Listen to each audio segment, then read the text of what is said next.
They both waved. They didn't aim any handguns or long guns, so that's a positive. And you can probably see my feet hanging out here. This is like sitting in the most comfortable recliner ever devised by the mind of man. I don't care how comfortable your lazy boy is, you're not flying in the air like a bird. It is so peaceful up here. And the air is good, and by that I mean we don't have thermals going. We still have a tiny bit of cloud cover, so the earth is not warming up very quickly. When the earth warms up, that's when the thermals start emanating from the surface of the earth, and that's what gives you a little bit of turbulence. Now, someone who is better at explaining weather things can correct me on how I said that, but my understanding is that that's generally what's happening. And early in the morning, the earth has not had a chance to warm up yet. And if the winds are calm, it's a great time to fly. Oh, here's a field with some hay bales. We have not messed with hay bales for a while. Let's go over there and see. Okay, 39 minutes, and I would say we are not quite 3/4 of the way around Kearney, and we're not trying to set any speed records of making a perfect circle around town. We're just kind of meandering. And I'd kind of like to fly for 2 hours. I haven't flown for 2 hours for a while. And I'm also hoping that by the time I land, if I go for 2 hours, that a lot of the dew will have evaporated from the grass, and it won't make my chute as wet. Because when the chute is wet, you want to make sure you get it dried out before you pack it away in your chute bag for any length of time. You don't want mold growing or anything like that. Okay, let's see some hay bales here.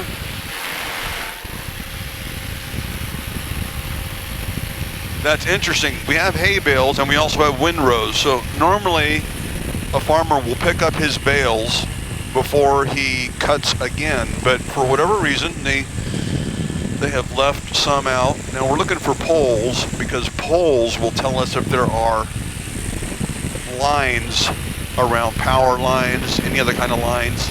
But in the middle of the field, you're generally safe. You still want to watch like a hawk. Oh yeah, let's come down here low. Come on! This is a blast. Oh, let's go in between those two. Yeah, let's go right between them.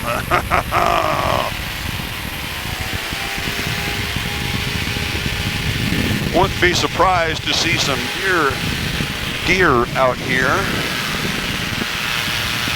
Gain some altitude and go back around.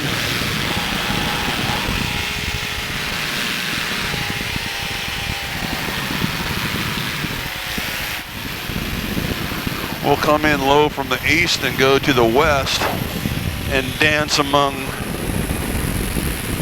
the bales. Thank you, God, I get to do this. What a privilege. Most of the people who are watching this video probably won't have the opportunity to do this. And I get the opportunity. I am grateful. Oh yeah, they're thick up in here. Let's do some slaloming.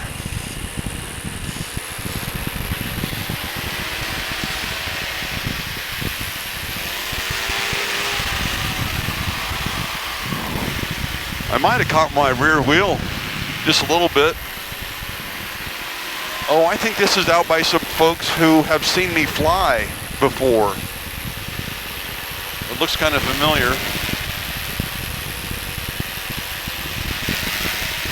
Let's just do a turn here. When you turn, you have to give it some gas, because when you turn, your wing is not as efficient, of course.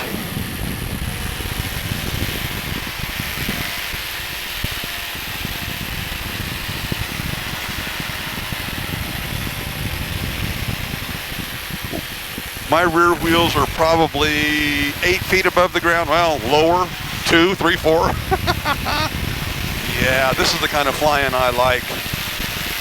You have to keep your steering and your throttle. You got to work it a little bit more when you're this close to the ground. It's just super fun, super fun.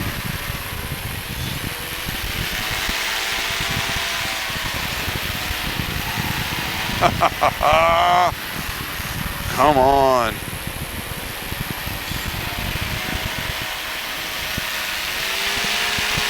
All right. I suppose we'll get out of here.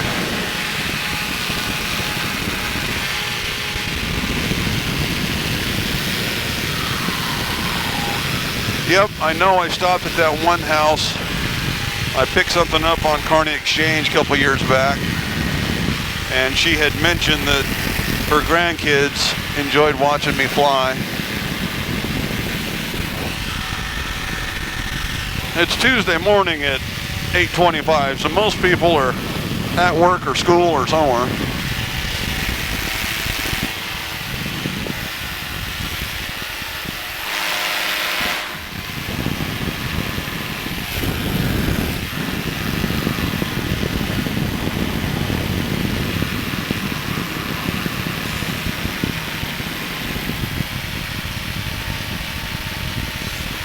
This highway goes to Riverdale, and Riverdale is where Shaq's socks are sewn together by a professional seamstress.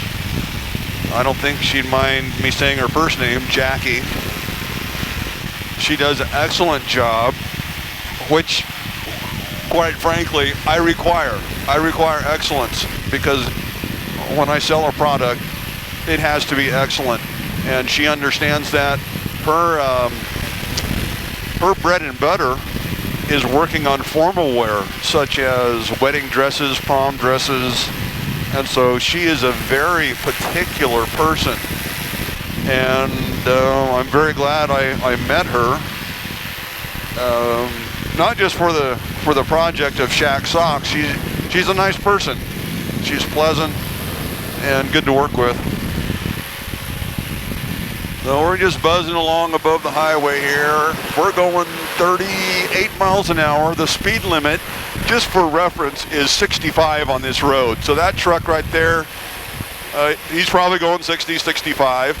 So he's going 20 miles an hour or so faster than me.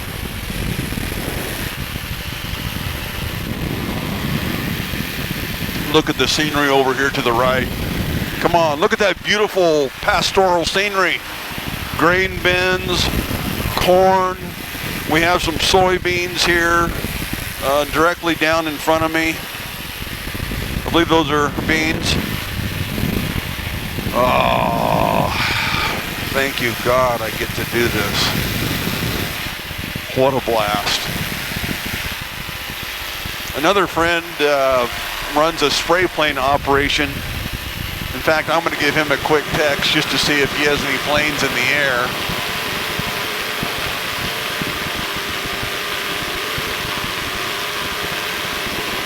Someone's just texting me, so I better respond real quick.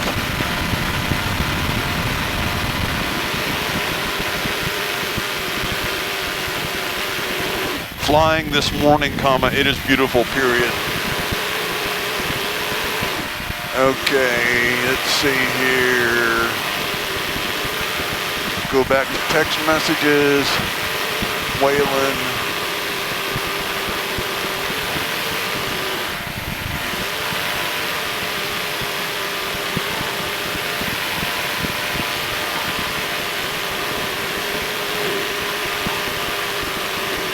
Good morning, Waylon, I am up in your neck of the woods, period. Doing any spraying today, question mark, thank you, period.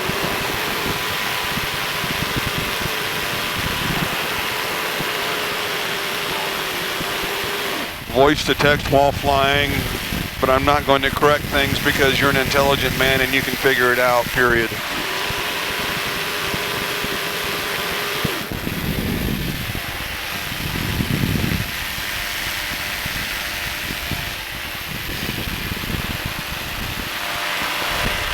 his landing strip is straight ahead, and we definitely don't want to impede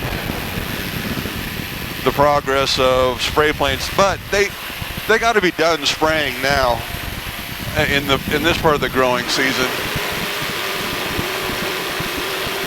I am guessing the growing season is far enough along that you aren't spraying, but I want to make sure, period. I have your hanger in sight, period.